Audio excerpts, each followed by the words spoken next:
أشعر بهيئتي، عيناي مفعمتان بالرغبة، بالرضا. بغتة تقترب الأشياء، المغامرة ها هنا حاضرة، إنها قابلة للتنفيذ، تصير أكثر إغراءً. ألمح محياها، حدودها الفاصلة، ألمح الشكل الذي سوف تنتهي إليه. غموض لعبتها يتضح، كل أجزائها المتفككة التي أرهقت فكري تتجمع، تصير مجسدة. العبثي يسقط عنها، يتبدد ثم يتلاشى. ميشيل فيوشانج.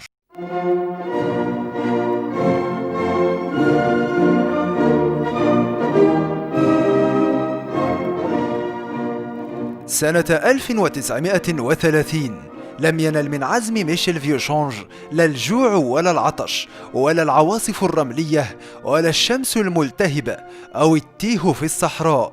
كان متأهبا لاقتحام جميع المخاطر.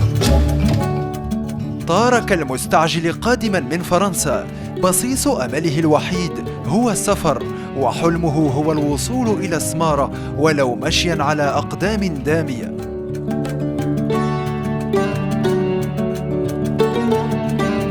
وراء كل حبة من رمال الصحراء قصة خرافية ابتدأت كحلم لتصبح حقيقة تاريخية، قصة اختبار للروح والجسد أمام سفر مهلك لا محالة، لكنه مفتاح بوابة العبور نحو حياة جديدة وأبدية.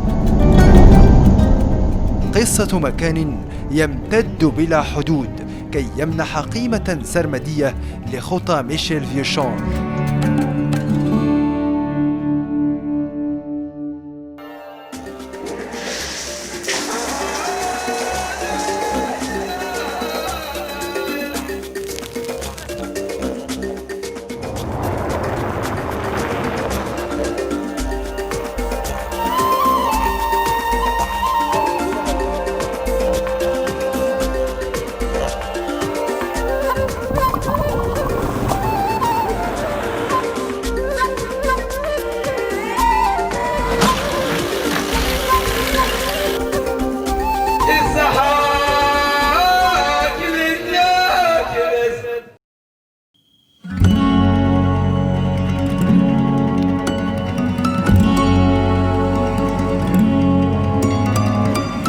الصحراء من الأراضي الأكثر شساعة على وجه البسيطة، إذ تعرف الصحراء الإفريقية لوحدها امتدادا من شاطئ المحيط الأطلسي إلى حدود البحر الأحمر على مساحة تبلغ 8 ملايين كيلومتر مربع، منبسطة عبر عشرات من الدول من بينها المغرب.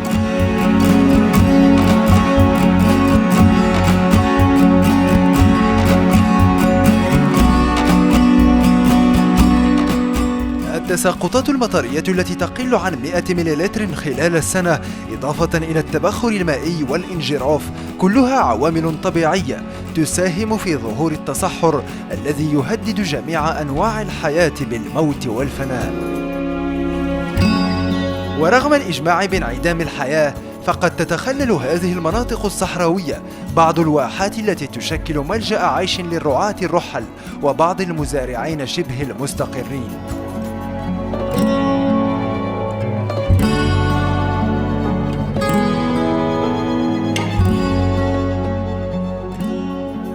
ويتجلى الطابع الذي تمتاز به التشكيلة الأرضية المكونة للصحراء المغربية بوجود طبقات صخرية أكثر من الرمال التي تحملها الرياح الساخنة لتشكل تلالا متوسطة الارتفاع.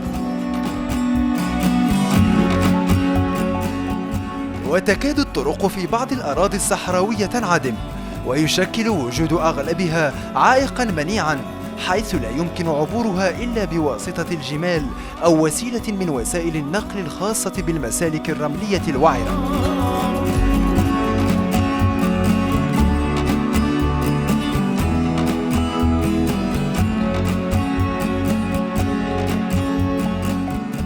اهتم المستكشفون بجانب المؤرخين بالصحراء منذ عدة قرون، فقدموا إليها إما عن طريق البر أو البحر، كما حصل نهاية القرن التاسع عشر مع بعض المغامرين. ففي سنة 1887 أبحر المستكشف الفرنسي كاميل دولز من جزر الكناري في اتجاه وادي الذهب متنكرا بلباس رجل مسلم. إلا أن جماعة من أولاد ليم قامت بأسره وقادته عند الشيخ ماء العينين الذي اقتنع بإسلام كامل فعفى عنه.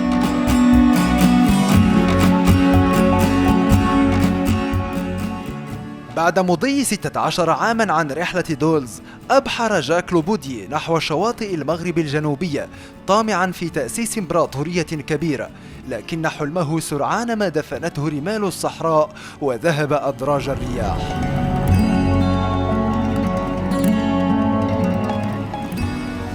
27 سنة بعد مغامرة لوبودي، أتى دور شاب فرنسي يدعى ميشيل فيوشانج. كان يطمح إلى تحقيق حلمه بالوصول إلى قلب سمارة، فأصبحت قصة سفره من بين القصص الأكثر تأثيرا وتشويقا، جعلت العديد من الباحثين يهتمون بها.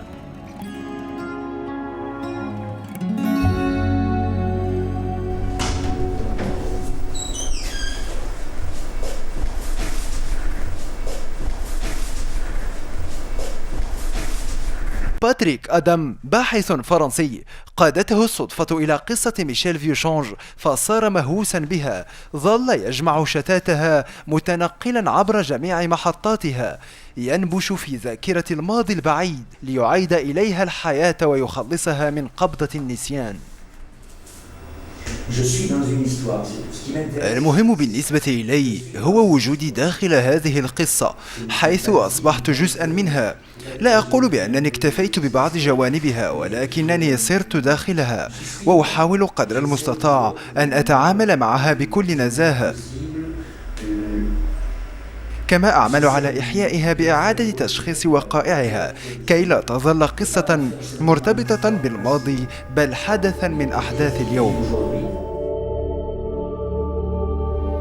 بمدينة نيفيرا الفرنسية ولد ميشيل فيوشانج يوم 26 من شهر غشت سنة 1904. تربى بين جدران هذه البناية وسط أسرة جد محافظة، ونشأ بين أحضان أمه بنت أحد صغار أعيان المدينة. تتبع ميشيل أولى دروسه في مدرسة دينية، انتقل بعدها إلى ثانوية سانسير بمدينته نيفير.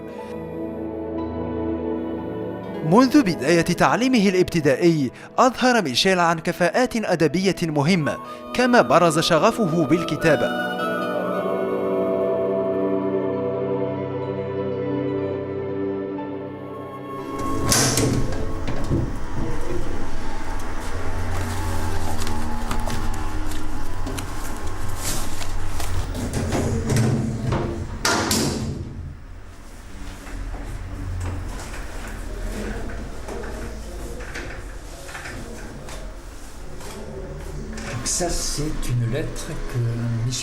هذه رسالة من ميشيل فيوشانج إلى والده أثناء الحرب العالمية الأولى بتاريخ 7 أكتوبر سنة 1915. يقول فيها: أبي العزيز، لقد سررنا كثيرا بتلقي رسالتك هذا الصباح.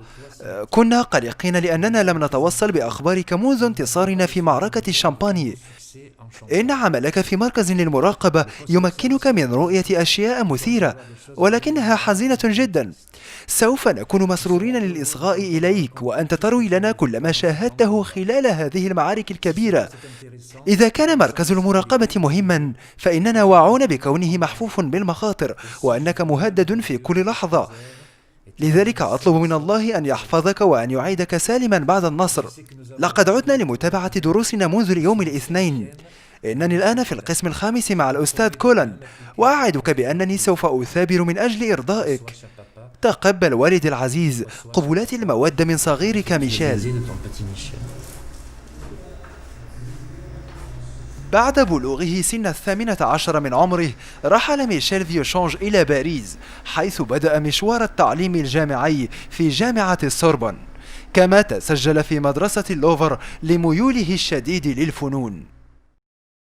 وارتبطت سنة 1926 في ذاكرة ميشيل باكتشافه للمغرب لأول مرة، حيث نزل بمدينة وجدة من أجل أداء الخدمة العسكرية. وشاءت الصدف أن يلتقي ميشيل في وجدة باللساني المرموق إيميل بنفينيست، الذي فتح أمام ميشيل فيوشانج عالم الكتابة.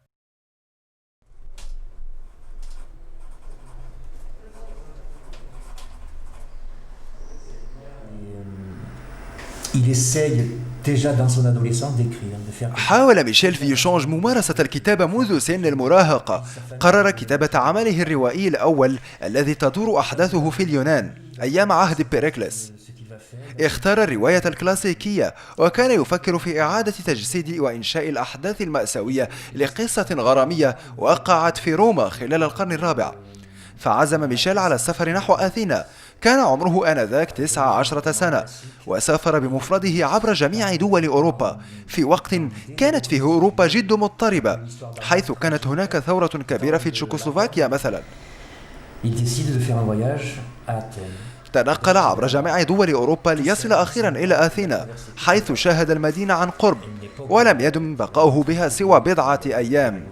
كان يقوم بكل ذلك من أجل كتابة روايته فقط، لذلك اكتفى بأخذه لبعض المعلومات عن مدينة أثينا، ومنها عاد إلى فرنسا حيث كتب روايته، وقام بعد ذلك بإرسالها إلى مختلف دور النشر، ولكن الرواية لم تنشر.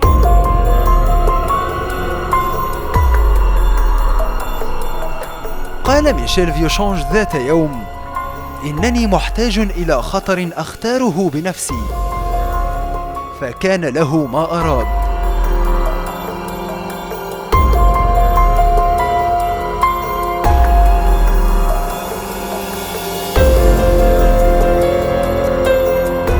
كان ميشيل يسمع الكثير عن الصحراء المغربية، خاصة الريو دي أورو، وادي الذهب، وظل شغفه بزيارة تلك المناطق يزداد يوما بعد يوم. لذلك عزم على الذهاب إلى السمارة بمعية أخيه جون لفك الغموض الذي يلف تلك البقاع النائية.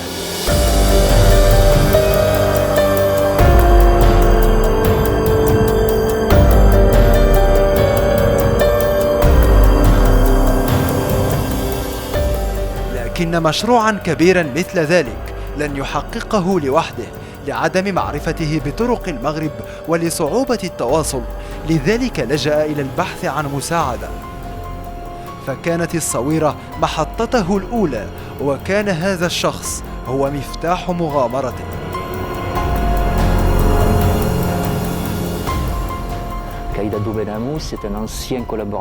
القائد حدو بن همو كان مساعدا لعبد الكريم الخطابي أثناء معارك الريف، حيث لعب دور الوسيط بين أهل الريف وفرنسا. سنة 1926 مع نهاية المعارك في الريف تم ترحيل القائد حدو إلى الصويرة، حيث وضع مسكنه تحت المراقبة. حينما قرر ميشيل فيوشانج السفر إلى السمارة لم يكن يعرف أحدا، ولم تكن لديه إمكانات. أثناء تواجده بوجدة تعرف على طبيب عسكري فرنسي، وهو من أرسله عند القائد حدو بالصويرة. إذن حين توجه ميشيل إلى مدينة الصويرة لم يكن يعرف أي شيء عن هذه المدينة، فإذا به يطرق باب القائد حدو ليقول له: إنني أرغب في الذهاب إلى السمارة. طبعا فوجئ القائد حدو بهذا الطلب، إلا أنه أعجب بالطريقة المباشرة التي طلب بها ميشيل يد المساعدة، ودون أن يعرف القائد حدو باقي التفاصيل قرر مساعدته. كانت هذه المساندة تشكل مخاطرة على القائد حدو، لكون هذه المغامرة هي ضد رغبة القبائل المتواجدة على مدى طريق السفر، كما أنها مجازفة إزاء الحكومة الفرنسية. ومن مدينة الصويرة تمت جميع الإجراءات التنظيمية لهذا السفر، كما بذل كل من ميشيل فيوشانج والقائد حدو مجهودات جبارة للوصول إلى حل مناسب، خاصة أن القائد حدو ينحدر من منطقة الريف ويجهل الكيفية التي تضمن له وصول هذا الفرنسي إلى السمارة.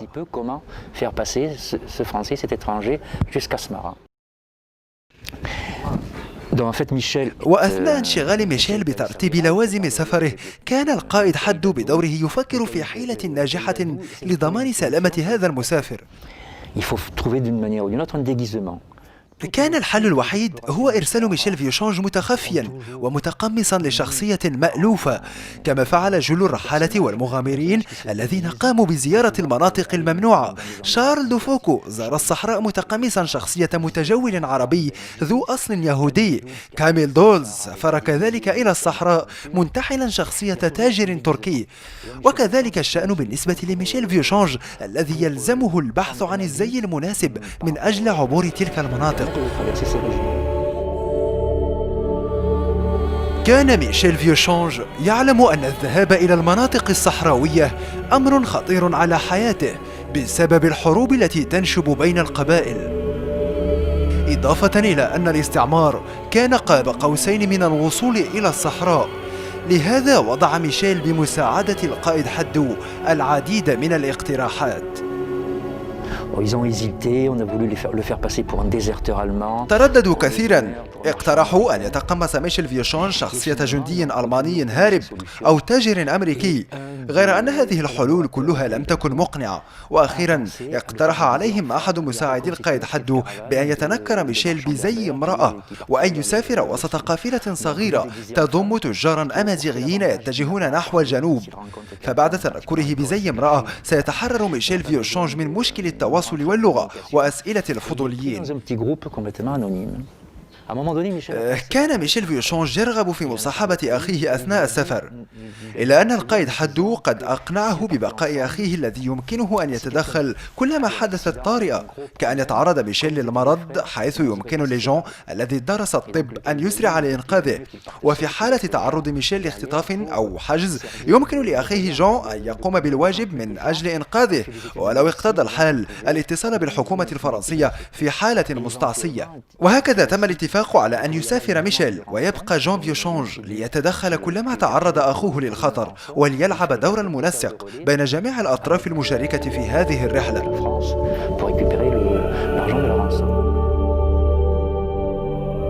بقي أمر أخير لميشيل فيوشانج: من سيقبل بمرافقته في هذه الرحلة الخطيرة؟ اقترح القائد حدو على ميشيل أحد مساعديه الذي يثق به كثيرا ويدعى أحمد المهبول.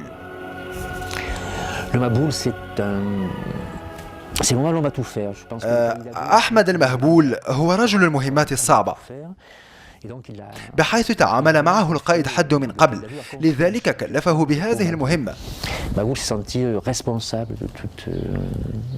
لقد قال القائد حدو: إذا لم ننجح في هذه المهمة فإننا لسنا رجالا.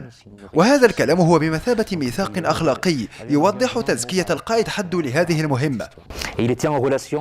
العلاقة التي كانت تربط المهبول بالقائد حدو جعلت من المهبول الشخص المناسب لهذه المهمة، إضافة لكونه يتوفر على حنكة وتجربة، كما أنه قادر على إيجاد الأجوبة واتخاذ المبادرات الصائبة طوال السفر. أصل المهبول أمازيغي وهو من دوار إمجراد، ونظرا للعلاقة التي تربطه بالقائد حدو أرسله هذا الأخير إلى الجزائر ليسهر على تسيير مشاريعه هناك. مع بداية هذا السفر سيرحل جون فيوشانج من فرنسا إلى وهران بالجزائر، حيث كان ينتظره المهبول، ومن هناك سوف يسافران معا نحو مدينة الصويرة، حيث سيتم ترتيب الرحلة للانطلاق نحو الجنوب.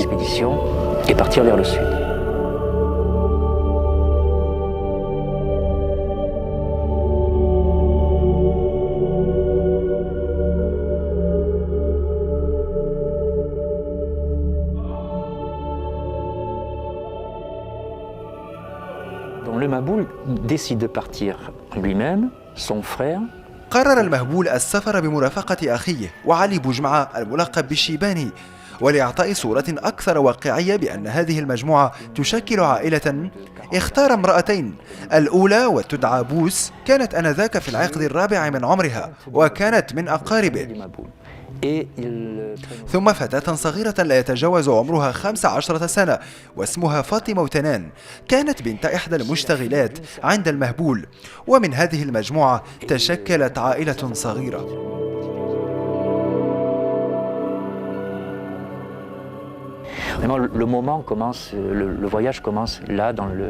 انطلق السفر هنا من وادي ماسا في مكان يوجد بجانب القنطرة على بعد عشرات من الكيلومترات شمال مدينة تيزنيت. وفي نفس المكان افترق الأخوان، حيث عاد جان فيوشانج إلى مدينة أكادير ثم إلى مدينة الصويرة لينتظر أخبار أخيه. ورحل ميشيل فيوشانج بمرافقة مجموعة صغيرة مستعينين فقط بالحمير.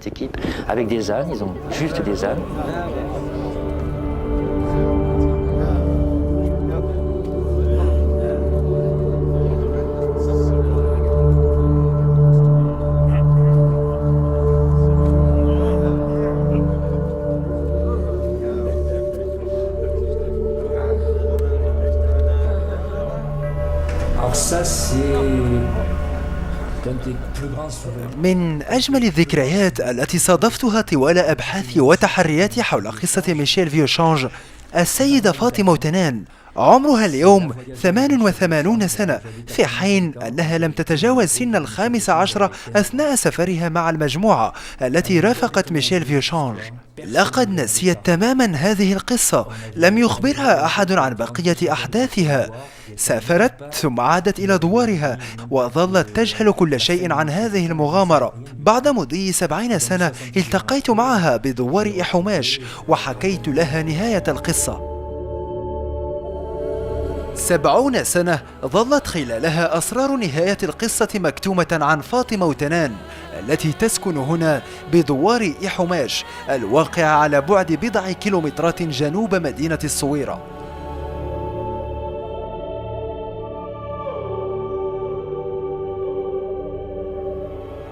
رغب ميشيل ركوب الخطر قبل 70 سنة، وشاءت الصدف أن تساهم فتاة مراهقة هي فاطمة وتنان في مساعدته كي يتقن لعبة التنكر، وهي تلهو لم تكن تعلم آنذاك أن السفر إلى الصحراء دخول إلى سجل التاريخ.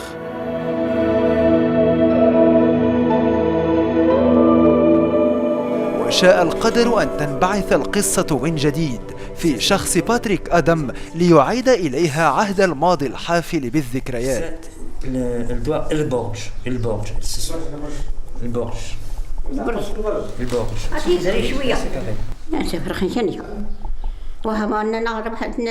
آنذاك كنت لا أزال فتاة. قالوا لنا بأننا سوف نذهب إلى مكان ما.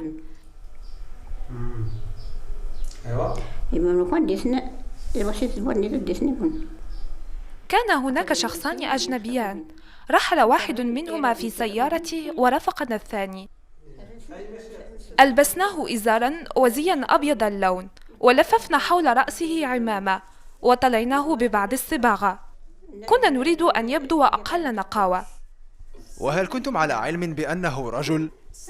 بالطبع كنا على علم بأنه رجل، ولكن أمرنا بعدم البوح بذلك لأي أحد. L'arbitre, Bous, Michel Vieuchange, c'est vous. Ici, Fatima Outana, allez au Bouchard. C'est ici.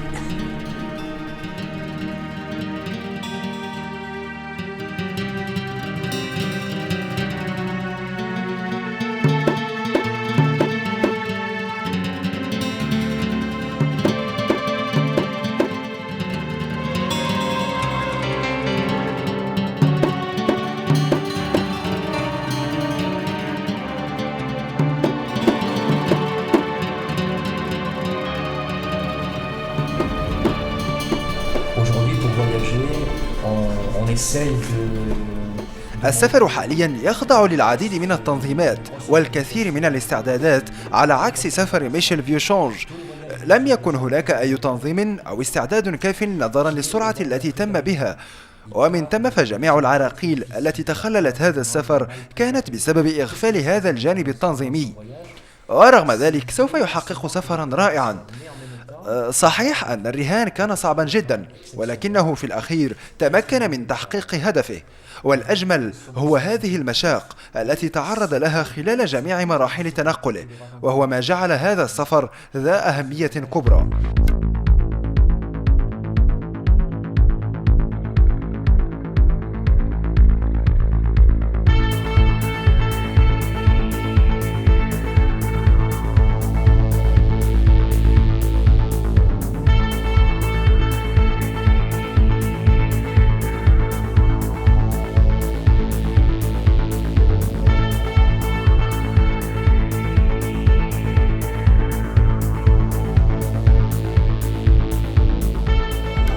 أشعر بهيئتي، عيناي مفعمتان بالرغبة، بالرضا. بغتة تقترب الأشياء، المغامرة ها هنا حاضرة، إنها قابلة للتنفيذ، تصير أكثر إغراءً. ألمح محياها، حدودها الفاصلة، ألمح الشكل الذي سوف تنتهي إليه. غموض لعبتها يتضح، كل أجزائها المتفككة التي أرهقت فكري تتجمع، تصير مجسدة. العبثي يسقط عنها، يتبدد ثم يتلاشى.